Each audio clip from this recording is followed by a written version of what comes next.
Federation cup ফুটবলের draw হয়েছে, death গ্রুপে পড়েছে মোহামেডান। 23 সেপ্টেম্বর শুরু হবে ফেডারেশন কাপের মাঠের লড়াই।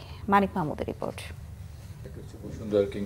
প্রিমিয়ার লিগের 10টি দল লড়বে ফেডারেশন কাপে। বাফুফে ভবনে 2025-26 মৌসুমের ফেডারেশন কাপের ড্রতে দলগুলোর গ্রুপিং নির্ধারণ হয়। গ্রুপ এতে আবাহনীর প্রতিপক্ষ Rahmatganj brothers union, Fakirapool young men's ও পিডব্লিউডি স্পোর্টস ক্লাব। মোহামেডান ও বসুন্ধরা কিংস পড়েছে একই গ্রুপে। বি গ্রুপে খেলবে তারা। এই গ্রুপে আরও লড়বে ফরেস্ট এফসি, পুলিশ এফসি ও আরামবাগ ক্রীড়া সংঘ। ময়মনসিংহে গত আসরের ঘটনাবহুল ফাইনালে টাইব্রেকারে ঢাকা আবাহনীকে হারিয়ে শিরোপা জিতে নিয়েছিল বসুন্ধরা কিংস। এবারের Bangladesh Premier League football BPL শুরু হবে আগামী 26 সেপ্টেম্বর। লিগের মাঝে হবে ফেডারেশন কাপের খেলা। লিগের খেলাগুলো হবে শুক্রবার ও শনিবার। ফেডারেশন কাপের খেলা হবে মঙ্গলবার। বসুন্ধরা কিংস অ্যারেনা ও কুমিল্লার ধীরেন্দ্রনাথ দত্ত স্টেডিয়াম, এই দুই ভেন্যুতে হবে ফেড কাপের ম্যাচগুলো। 23 সেপ্টেম্বর উদ্বোধনী ম্যাচ হবে কুমিল্লায়। গতবার যে ময়মনসিংহ ভেন্যুটাতে এবার আসলে কোনো দলই আগ্রহ প্রকাশ করেনি।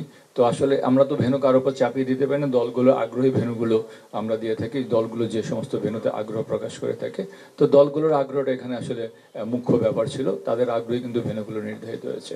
আগামী 19 সেপ্টেম্বর বাংলাদেশ চ্যালেঞ্জ কাপ দিয়ে শুরু হবে ঘরোয়া ফুটবলের নতুন মৌসুম। এক ম্যাচের টুর্নামেন্টটি হবে ফেডারেশন কাপের বর্তমান চ্যাম্পিয়ন বসুন্ধরা কিংস ও Bangladesh Premier League football BPL এর চ্যাম্পিয়ন মোহামেডান স্পোর্টিং ক্লাবের মধ্যে। ঘরোয়া ফুটবলের নতুন মৌসুমে হবে 5টি টুর্নামেন্ট। লিগের মাঝেই ফেডারেশন কাপের পর হবে সুপার কাপ। স্থানীয় ফুটবলারদের নিয়ে স্বাধীনতা কাপ হবে লিগের শেষে। মানিক মাহমুদ, বাংলা ভিশন, ঢাকা।